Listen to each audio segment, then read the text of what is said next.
Excellent.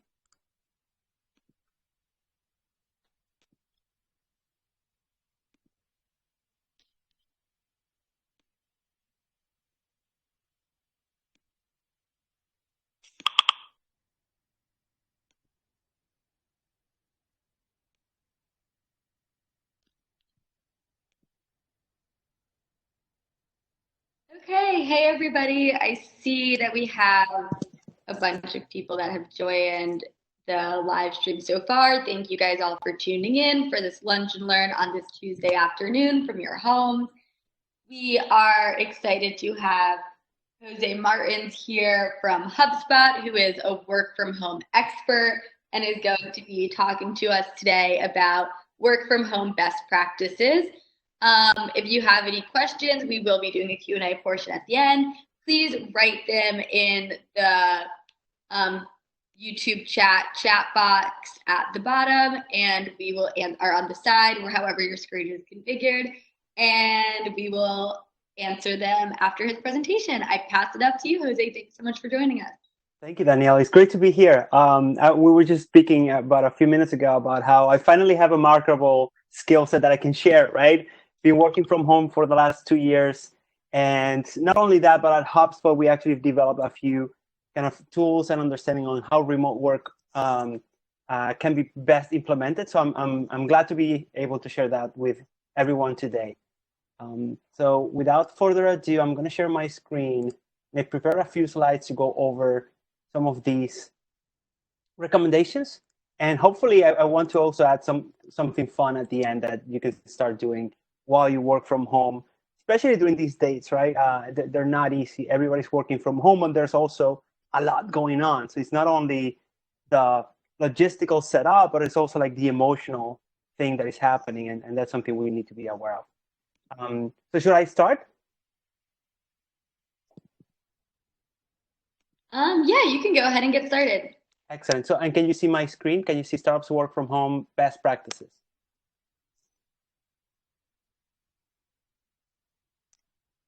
Right. I'm going to take that as a yes.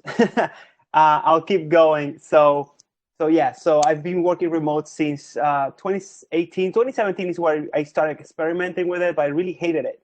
This and kind of meeting part of is what being I'm recorded. glad to be sharing today is kind of that process I went through from really not liking working from home until today, where I actually would not see it other way. Like I could not see working from an office after I'm set up the way I am. So my name is Jose, as you mentioned.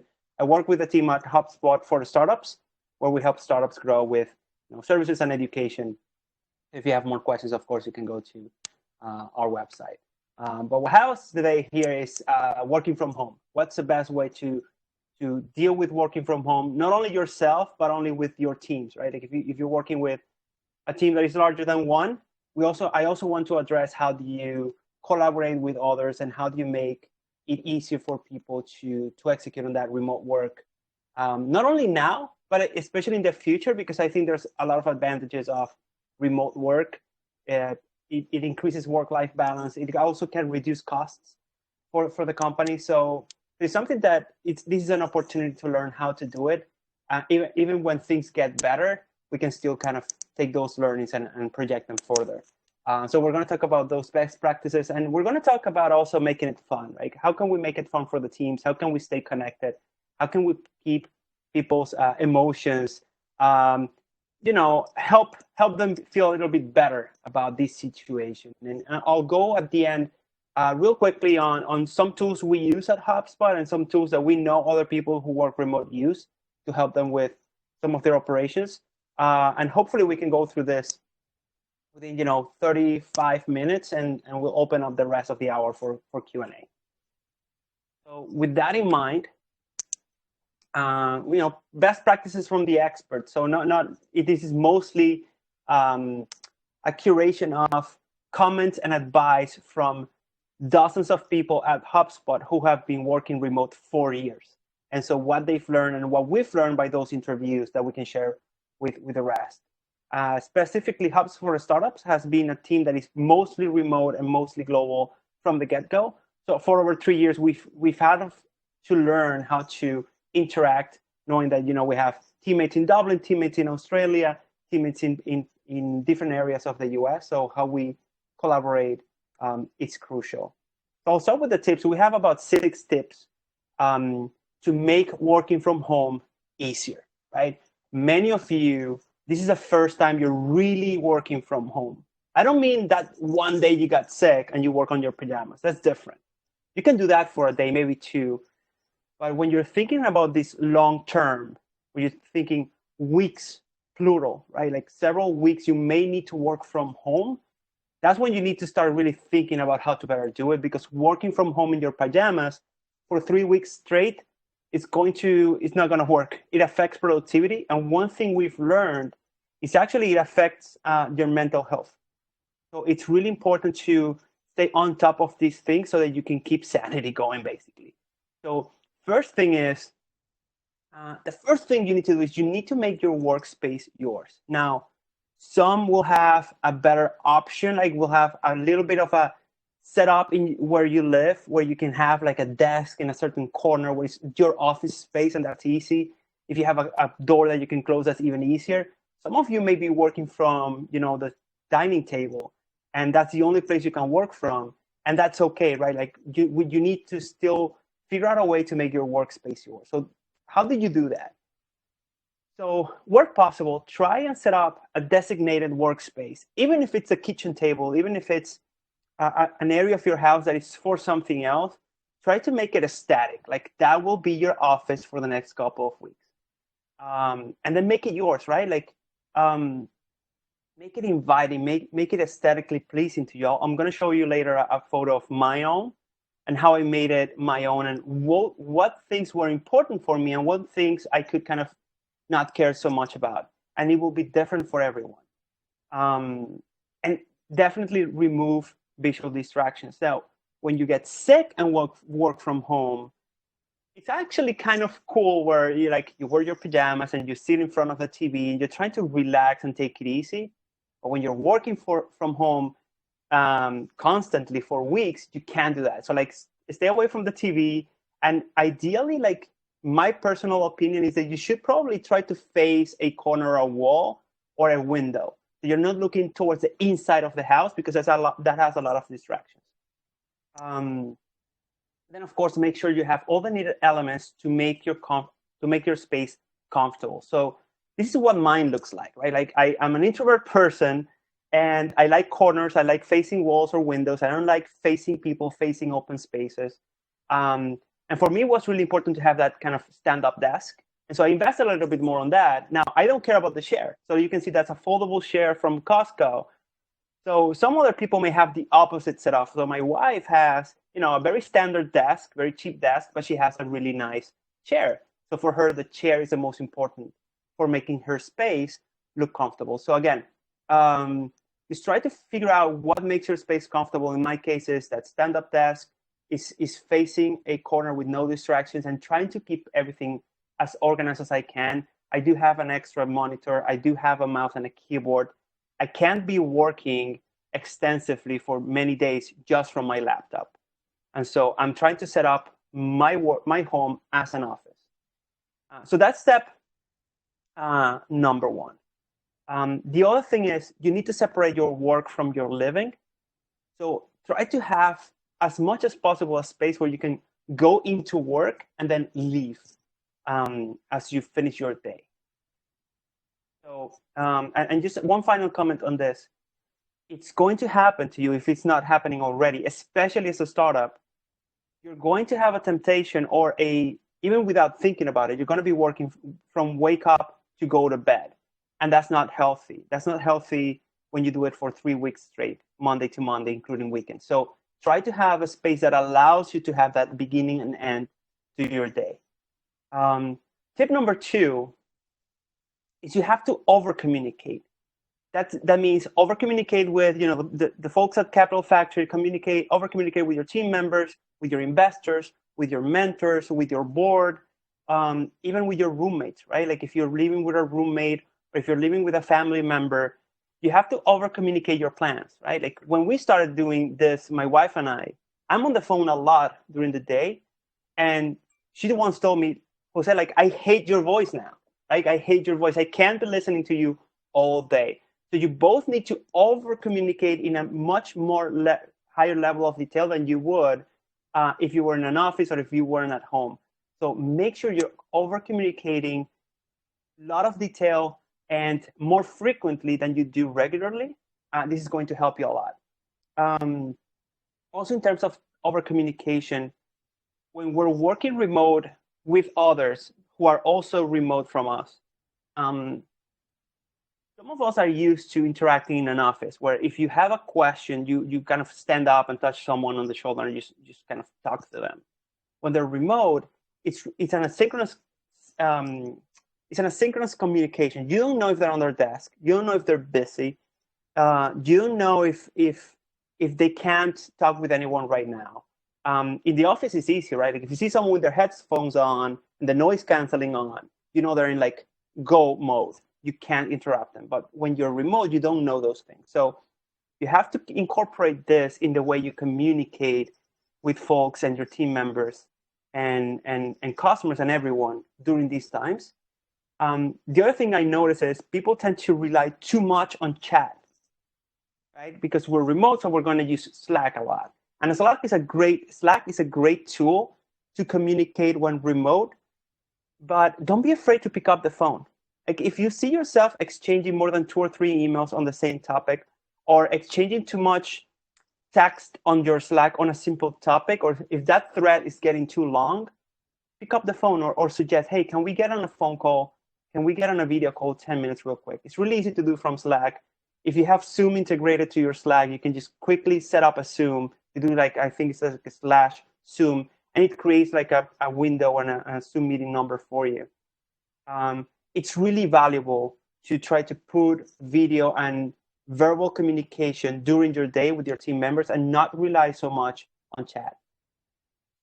The other thing that I over communicate a lot, especially these days, even though I've been working remote a lot, is my calendar. I over communicate in my calendar. What I mean by that is my calendar is open for everybody to see at HubSpot, but also I have every single minute has a level of detail. Like if I'm having lunch, I'm going to put lunch there. If I'm going to take my kids out for a walk, I'm going to put that there. So everybody knows all the time what I'm doing and if I'm reachable, if I'm accessible. If I'm not, it's going to be on my calendar. I'm also going to be more diligent about my status on Slack. Like I'm not available. I'm in a meeting. I'm out. I'm offline. I'm on not disturb. Where usually if you're in an office, you kind of leave that available going on all the day. But because people can see if you are or not available. So over communicate your calendar and your Slack status a lot as well. Number 3, this is a huge one, right? Most of you have a routine or had a routine before the whole world kind of went nuts. And now we're faced with creating new routines that we're not used to creating. Not only a routine for when you work from home, but a routine for like the times we have right now. Like my wife and I are consistently communicating on what's our day gonna look like, how's our tomorrow gonna look like, who's gonna take care of the kids at 10 a.m., at 12 p.m., at 3 p.m. There's a lot of things going on, and you need to kind of create a routine to gain sanity. And there are some ideas of what you should do to create a great routine. The first thing is, the one thing that has helped me the most with working from home is have an affirmative start and an affirmative end to my day. Like I have a routine that kickstarts my kind of commute to work, even though I'm at home. And there's a certain process that I go through that ends my day. Again, when it's 1 or 2 days working from home, that's not as crazy. But when you're working from home every day of the week, all days, every day, you need to put an end on both sides of your day. So it's not like you wake up, open the computer and start working. But my case is I wake up, same thing as if I would go into the office. I take a shower, I have breakfast, I grab a cup of coffee, and then I walk downstairs to my office space. So I have that routine going on. I come in, I write my 3 things that I want to accomplish today on my notebook, and then I turn on the computer. So I have this kind of routine that gets my mind going into like, okay, work mode. Same with the end of the day. So my end of the day, my calendar I have, go through my CRM task, make sure all my emails are responded. Once I do that, I have a routine that I go through to kind of signal to my brain my day is over, at least for the next few hours, to have dinner with the family and everything. Even if I'm connecting again at 10 p.m., I have an end to my day, and I kind of start that life hours. The other thing is, we don't do this in the office because there's a lot of external triggers that allow us to take breaks. Like someone comes in and tells you a joke or tells you a story and you laugh. You chit chat with friends at work, with people, other people at the co-working space. There are different external triggers that kind of force you to interrupt your day. That doesn't really happen when you're working from home. So you need to kind of embed those triggers yourself. And I do it actually in my calendar. So I have moments in my calendar where I have an alert to kind of stand up and go for a walk, or stand up and go for a glass of water. I need to take those breaks and force myself to take those breaks, because otherwise I'm working 10 hours straight or 12 hours straight every day. And for 2 days, again, that's not a problem. But when you're doing this 15, 20 days, which we might be in a situation where we need to do this for the next 20, 30 days or more, that's not going to work. So schedule breaks in your calendar. If you can, you wouldn't do this in the office. But when you're at home, it's when you work in the office, you are actually going out of your house to the office. So that's going out. Your mind kind of refreshes, and you're commuting. You're at home. If you're trapped at home, like in a cave every day, all day, you're going to go nuts. So try to schedule at least once a day a walk out. Just walk out for 10 minutes. Just go around your neighborhood, go around the block, and just have that mental break during the day. Again, schedule everything on your calendar. Schedule social time with your coworkers or friends.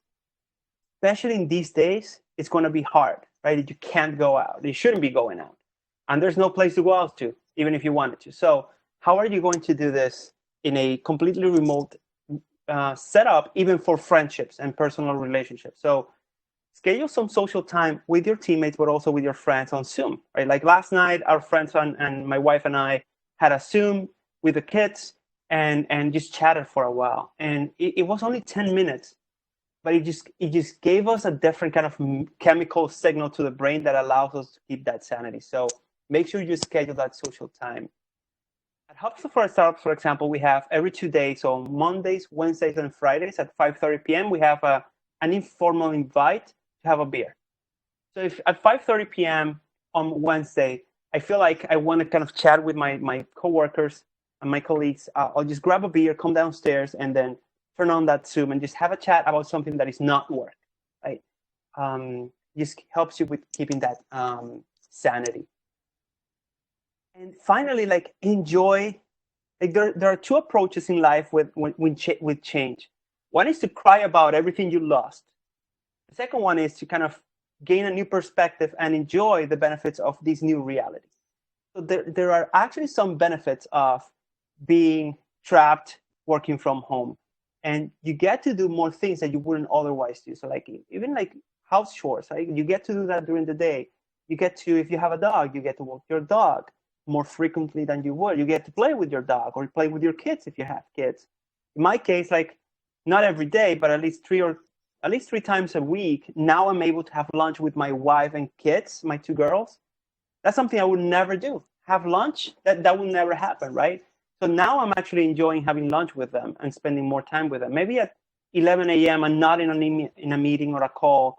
My two girls come up to the side of my table and just have a quick chat with them. So those are things that I wouldn't have if I was going to the office. So again, enjoy some of the benefits of your new situation without feeling guilty, right? Don't feel guilty. Everybody's trying to make the most out of this. All right. Tip number 4, right? Back to business, is how do you manage yourself and others when everybody's remote for a company that is maybe not used to being remote? Now, one thing that I love about HubSpot is, for better or worse, I know my number, right? I know what I need to achieve. I know my KPIs. HubSpot doesn't care when I do it or from where I do it and how much time I'm investing in my role. they focus, they really just care about me fulfilling those goals. And that makes it really easy for me to work remote. It makes it easy for my manager, right? Because what we're focusing on is, am I doing the right things that lead to those results? And am I achieving those results? My manager is not is not worried, about me taking a break from 10 a.m. to 2 p.m. on Wednesday to help out with the kids, as long as I'm reaching my goals and finding a way to execute on what I need to execute on. So how do we do that? How do we kind of do this? Well, first thing is over communicate, again, with yourself, but also with your team. What are the results? What are the time frames that are expecting from your working hours? So like if you have a coding team, what is the product that needs to launch? When does it need to launch? How many lines of code should we be launching this week or this month? And kind of work towards achieving that goal. Then how are we going to communicate this? Like, we don't have the benefit of being in front of each other all day. So how are we going to communicate advancement? How are we going to communicate the results being achieved? So are we going to do dashboards? Are we going to have a weekly meeting recap? How are we going to keep communicating advancement on our goals? And then how really establish a framework for how will we know when expectations aren't being met. It's easier to focus on like laggard metrics or end results. Like, for example, if you're managing a sales team, you could say, well, like your quote is 1,000 MRR. And, at the end of the month, we'll see if you're doing the 1,000 MRR or not. That doesn't really work, right? Because that's just maybe too late. So how do we know that we're working on what needs to happen for the expectations to be met? So one of the things that it's been very helpful for me the past few years, and this is regardless even of remote work, is how can I break my end goals into inputs to my day-to-day? So how do I break my goals? Let's say, again, was 1,000 MRR, which means maybe like 2 new clients. And again, this is an example from the sales point of view. Right? So you need 1,000 MRR. That's going to be maybe 2 net new clients. Right? What do I need to do to get 10 net new clients? Well, I need this many deals in the works, in my pipeline. So I need maybe 10 deals in my pipeline. And that's great. So how am I going to measure? I have deals and they're advancing, and how fast are they advancing? Maybe I use a CRM, maybe I use a dashboard, and maybe use some other different results like a Google Sheet to report on my pipeline and how it's advancing towards that goal. But then I break that down into my daily tasks. And what I like to do is actually I like to break these tasks into 30-minute chunks or 60-minute chunks that I can put in my calendar. So again, I need 10 deals in my pipeline. That means that probably I need to be prospecting 3 hours a day. And in those 3 hours, I should be generating 10 net new leads every day. So 50 net new leads a week. So again, I can put those numbers in a dashboard, but then I can break it down to like, hey, did I do my 2 hours of prospecting or my 3 hours of prospecting on Monday or Tuesday or Wednesday or Thursday? And can I put those 2 hours of prospecting in my calendar? So again, I start with the ultimate goal, then I break it down to daily tasks that I can put on my calendar. 5, make sure employees have the right technology. Now, I wasn't that aware of it because I was already set up to work remote. My sister is in New York, and my sister works at an architecture firm, pretty well-known architecture firm. Now, architects, at least in this firm, but in most firms, they're used to going to an office, and all the drawings, all the software that they use, and all the servers are in-house, right? They're in the office. So when they're asked to work remote, they can't. They don't have laptops. They don't have access to the cloud for exchanging of information. So that is really tough on them. So how are you going to make life easier for your employees as they work remote? Now, I'll give you an example of how HubSpot actually makes it easy for you if you're transitioning to a work from home setup, right? And HubSpot has this wiki. We use Atlassian for our wiki, and we've created a lot of wikis around the current situation. But one is preparing for working from home for extended periods. And we have this checklist, and everything there you see is a link with information. So are you set up for with the right hardware? Are you set up with access to the to do, which is our tool for BPM. How do you set up? How do you test the velocity of your internet, your Zoom performance? Everything that you need to execute your role is going to be in this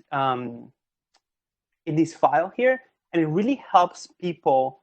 It helps HubSpot actually put in and document what needs to happen for an employee to work remote effectively, but it also provides a guide for the employee itself, right? Now I know I need to check all these check marks to know that I'm going to be in a good setup for working remote. So again, this is an example of making sure your employees have the right technology and have a good roadmap to set themselves up for a good remote work. Tip number 6. This is huge, right? I was speaking before about how, I've been working remote for 2 years, but, it's different now that the 2 kids are at home all day. Right? It's just different. It's not just that we need to take care of them. It's not just that we need to keep them entertained. It's also like it has some sort of psychological toll on parents, for example. Some other of your friends or coworkers are going to be in a setup where their place is not set up to have a desk, to have a laptop. So I have teammates who I saw working out of their beds because they couldn't do it anywhere else.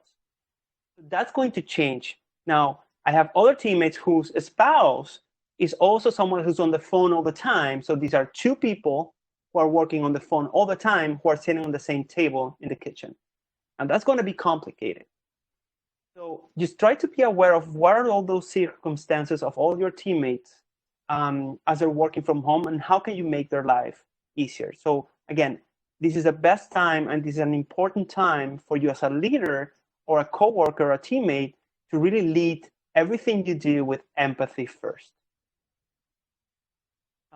Great. So those are 6 tips that I think are going to help you out. If you have more questions, if you're struggling with more stuff, there are resources out there of like, how do you keep mental health going on? How do you have mental health resources for your employees, or apps you can use to keep your head sane? Like in my case, I use Calm. It's a great app from Apple, and I'm not paid to talk about them, but I just think it's a great app. And so I meditate every day 10 minutes. I just need it for my personal mental sanity. And I try to sleep at least 6 hours a day. So those are things that I do to keep my mental sanity. Try to figure out what those things are for your teammates and for your employees. With that said, I want to move into a part of working remote that could actually be fun in these times, right? How can we make working from home fun for teams? And so this is something that HubSpot has been investing in remote work for a while. And one of the things that we've been trying to figure out is, how can we keep a team that is mostly remote, people who are not engaging with each other in a single physical space, how can we keep developing that camaraderie, the kind of team spirit, and that cohesiveness that happens more easily when everybody's in the same kind of physical space? And so we've come up with a few things that we've tried over the years that I'd like to share with you. And I think you could start trying this with your team. Some of these most of these are free, and some of these may cost a little money. So one of the things is hosted trivia, right? Like if you use, and I talk a lot about Zoom because that's what we use. I know there are other tools out there, but Zoom is one that I know. So Zoom has these breakout rooms functionality that you can use for different things, even in sales or even in like if you're doing training. But basically you separate, let's say you have 10 people in a Zoom meeting, you can separate them in like 3-4 different spaces where they're not interacting with each other. And that tool is actually great for hosting a trivia night. So there's a tool out there, and if you Google like trivia question generator, you'll have access to maybe 2 or 3 free tools for generating trivia questions. It's really easy to set up. You just need to invite your teammates to a Zoom, separate them into rooms, or just have everybody compete individually and just have a moderator who's kind of like the talk show host talking about or asking these questions, and maybe someone taking the scores and announcing the winner. So hosting a trivia night or a trivia afternoon, a great event to develop that camaraderie between teammates. A virtual master chef is one that I haven't done, but I would actually love to. One of my passions is cooking. So, Maybe you have one person in the team who's passionate about cooking, mail a list of ingredients. Give enough time, because it's not easy to go to the supermarket these days, or getting Amazon Fresh is really getting complicated. But with enough time, you get people to buy a list of ingredients and do this kind of master chef event when one night you're cooking together. And cooking together is, by the way, one of the best ways to develop team cohesiveness and team camaraderie. Wine and dine, I talked about it before. Certain days of the week, doesn't need to be scheduled. It could be impromptu. Say, hey, what about we just hop on a Zoom today at 5 p.m. and just have a beer and just talk it out. Talk about working from home. Talk about, being a little nervous about this whole thing going on, or getting sick, or my parents are here, or my parents are not here, or whatever, right? So wine and dine is great. Playing a game, and think outside the box. What are other things that you can do remote that would kind of make it fun for people to be working remote? It's not only about them being remote from you. Most people these days are remote from everybody, right? Like, I'm not remote from my teammates at HubSpot. I'm remote from all my friends in Boston. I'm remote from all my family. And so that is really hard. So can we make it fun? Can we help them through these times? I assure you, if you invest in these things, which are not revenue generating per se, but you're really investing in becoming that company that really cares about their employees, and that is huge, that is crucial for growing a great business. So there are some things out there. Patchwork Adventures, I am actually having a call with them tomorrow to see what they do. They mail these packages of, basically they do escape room virtually, which I found pretty cool. Now they do seem to be a bit expensive, but these are just a few ideas of companies out there who have services in this area, making fun of having a remote team. And finally, I want to leave you just with a few slides and lists of tools that you can use for different areas of the business. If you have more questions about them, just feel free to send me a quick note, and I'll walk you through them. I haven't used them all. I can tell you which ones I use and what I like about them in the Q&A if you want, but I just want to leave the list to you, because some of you may not be set up with infrastructure to work remote, and some of these things will help you a ton. In terms of organization, many of these will soon seem known to you. I especially like Asana and Trello for just organizing work and project work, even collaboration. And Jira is one we use a lot at HubSpot to kind of, even like our team and our marketing team, when we're trying to get resources and support from them to develop a landing page or develop a piece of content for an event, we actually use Jira to make sure it makes it easy to follow up on these requests and have an interaction on those specific requests. And of course, as someone who has been traditionally in the sales area, a CRM is kind of like my go-to system to organize my work. So everything in the sense of go-to-market and like sales and marketing and service, having a CRM has been a huge asset for me in terms of tools. For video conference, so I think we're using GoToMeeting right now. But I've used Skype video before, Slack video before. Personally, I'm a big fan of Zoom. I have no stock on Zoom. I don't work at Zoom. I just personally like them. I'm a fan of Zoom and all they do. So I think it's a pretty easy one to use. And I actually used Zoom yesterday with my friends. They have an app on the phone. It's free. So even for like non-work stuff, make sure you check them out. That's a great tool. For chat, of course, we use Slack at HubSpot. We used to use HipChat. There are a ton out there coming up. There are coming up with great new things, but I would say Slack is one that I've been using for the last 3 years, and it's just been fantastic. And there are advanced things you can do in Slack. So Slack not only as a WhatsApp version for business, but like there are advanced stuff that you can do with Slack. So check out their integrations, check out processes that you can automate within Slack to make teamwork easier. So just go deeper with Slack. And then content collaboration. I'd say one of the great things of these times is it's helped our team, and I would argue many teams out there, realizing, oh, you know what? That meeting we used to have, that probably shouldn't have been a meeting. Like we're now realizing we didn't need that meeting. What we needed is a shared document to exchange ideas. Right? So instead of thinking, hey, we want to have a customer advisory board for our startup program, right? Instead of meeting every Monday at 10 a.m., 30 minutes about it, we have this going document on how we're designing and thinking about what's the best way to set it up and how can we make it as valuable as possible for our customers. And that's just being worked through a Google Doc without any meeting. So I would say take this also as an opportunity to figure out more efficient ways to collaborate with your team. You might find that some of those meetings you're having, you don't need them. So Google Drive, of course, a big favorite for everyone here. Dropbox and Box are great as well. And with that in mind, I think I did a decent job on keeping this under 35 minutes. I know I went through it fast, but this is my favorite part of today's session. It's actually opening it up for Q&A and hearing how you're dealing with this situation these days, which tools you're using, and what's on your mind that you haven't been able to figure out, and we'll try to figure it out together.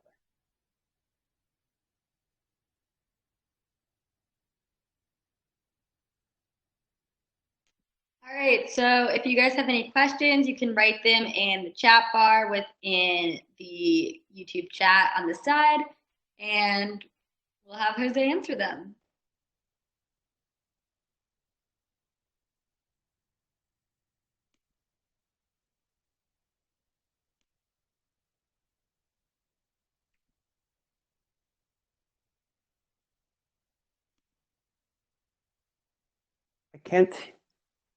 If I can't hear you. Sorry? Oh, sorry. There's a delay with the YouTube. Oh, yeah. Okay. Marianne is asking, with the goals of companies shifting so rapidly to go virtual, how does HubSpot stay confident leading teams, and how do they communicate their new goals to the company? Email, all hands, and manager. What are your thoughts on that? That is a fantastic question. So one of the best things that I've seen HubSpot do in the last few weeks is we talked about that tip number 2 being over communicating. They've done a great job at over communicating without just like inundating your inbox, right? It looks like they're doing a good job at figuring stuff from a leadership point of view, and then using one email to communicate every few days. So the first thing that HubSpot did was how do we take care of our cost of our employees? Like, are they set up to work remote? There's a lot of uncertainty going on. Like, people are asking, hey, are quotas going to change in the sales team? Or are we still going to be measured on the KPIs we set up in the beginning of the year where we didn't have this thing going on? So those are things that the team is constantly communicating on what to do and what not to do, and guidance, right? So one of the first things HubSpot did was, this is in the beginning of it, is when do you travel, when do you not travel, where do you travel to, not travel to, guidance on events, guidance on communicating with partners or customers or prospects regarding what's going on. And then more recently, we had not an impromptu, but like a very short turnaround company meeting that was actually yesterday. And these usually take a quarter to set up, right? Where the CEO speaks. And we had one yesterday, and it was pretty obvious they set it up in like just a few days. But the idea was to over communicate first the status of the company, right? Like, where are we standing? Like, what's going to happen? Are the jobs going to be there? And like, there's a lot of things that I can't really share here because it will be kind of insider information, but basically sharing everything, the situation we're in, and kind of what are the different scenarios and how are we thinking about it. So again, a lot of transparency about the situation and how it impacts us. And it was a great thing. Like, if you go to Twitter, if you go to social media, you'll see a bunch of employees, including myself, raving in a positive way about how happy we are to be working at HubSpot, because they were so explicit and transparent about where we stand and what we do. And the next thing is, how are we going to take care of our customers, right? How are we going to make this easier for them? What is in our disposal? What can we help with? Now, as a startups, there are some things you can do and some things you can't do because of cash constraints, but larger companies will have a better possibility to do this. So HubSpot, first stage, worry about your cost, about your employees, make sure they're safe, and make sure they're set up to be successful. Make sure you're aware of different situations. So HubSpot released a lot of resources for parents. So they actually released a schedule of education sessions for kids for HubSpot parents. So I could put my kids on a Zoom on a Wednesday at 10 a.m. There's something going on about, lions and zebras that HubSpot set up with some partnerships they did really quickly. So a lot of effort on taking care of employees. Second was taking care of our partners and customers. And third stage is, okay, how are we going to approach this from a customer acquisition point of view? And how are we going to communicate with prospects? How are we going to be empathetic with the situation, what's going on? How are we going to help people who need to adopt HubSpot, make it easier for them, even though we're going through a hard time? So employees, customers, and then prospects or new business. Awesome. That was so helpful. To answer Suzanne's question, yes, this will be recorded and you'll be able to share this with your team. And then Edward is asking, any questions on training for the newly free HubSpot tools announced this morning? Training for the new tools. That is a great question. So if you don't mind, can you send me an email directly with what you need, and we'll figure out what you can do. I can say in general, what do you have at your disposal as a free user of HubSpot or even a paid user of HubSpot is the Academy, and our knowledge base has a lot of information on like self-consumption material that you can go through to help you figure out how to do some stuff. But if you're finding that inadequate or insufficient, please send me an email, because we're trying to figure that out too. I mean, we've been doing that great for the last few years, but now it's a different situation. So we want to be adapting to the new reality as well. So again, right now, HubSpot Academy or the knowledge base. And the best way to search how to do X on our knowledge base is actually not go to the knowledge base, is Google. So yeah, how do I do a workflow on HubSpot? And the Google results will always have the knowledge base article right on top. And then go to the Academy, go to courses or lessons and search separately, because the search doesn't search everything. So search on lessons first, search on courses later on specific topics, like how do I nurture leads with email? How do I set up my CRM for tracking, et cetera, et cetera, et cetera.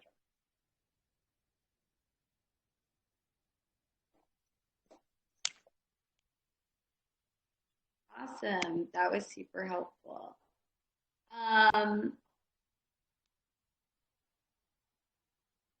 Someone is asking, I would like to bring all of my projects and resources to you in Austin, as you have all the resources I am in need of. How do I accomplish this? Thank you. So can you repeat the question? I don't know if I followed it. Yeah. Whoever asked that, do you mind kind of rewording it a little bit? And he's asking, I would like to bring all my projects and resources to you and to Austin, as he's saying that you have all the resources that he needs, and how does he accomplish that? If you're asking to kind of have all of that, have the deck and have the presentation, it will be recorded so you can rewatch it and share it with your team. If I am misinterpreting that, please feel free to reword, and we can hopefully better answer your question. Absolutely. And if you're okay with it, Danielle, I can also make the slide deck itself available through you. I don't know what mechanism we will use to make it available, so I'm not sure. If we can't, then I would encourage everyone who's listening, who wants to connect, Jose Martin's HubSpot on LinkedIn. I'm very responsive on LinkedIn. Connect with me. If we can't find a way to get everyone who signed up the slide deck, because it might not be logistically easy, send me one-on-one communication and on LinkedIn, and I'll send you the slide deck over that channel as well. Perfect. And I shared your email with everybody who's in the live stream, so they can email you if you have any questions. Excellent. Thank you so much for joining us. This has been so helpful. I know that like everyone over at Capital Factory have been figuring out kind of best ways to work from home and be most productive, and we will definitely be using all of your suggestions. And I hope that everybody watching feels the same way. Thanks so much for joining us. Absolutely. Absolutely.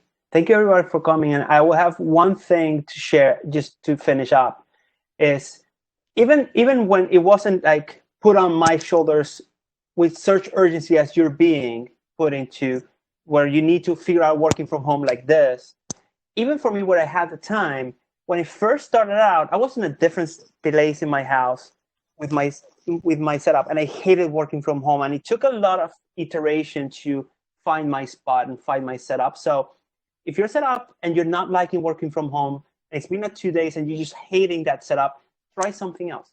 Try a different area of your house. Try having, something different in the way you're set up until something clicks, and I'll assure you something will click and be like, this is it. This is where I can feel productive. And the way it looks like is you'll spend a whole day working and not even realizing you're working from home. That means that you found your spot.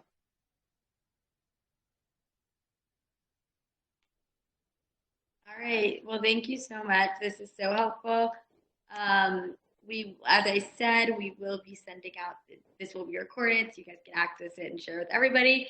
I think Jose said that if you email him, he will be sharing the deck as well. I've included his email in the chat above. And have a good day, everyone. Thanks so much. Bye, Danielle. Bye, everyone. Bye, Jose.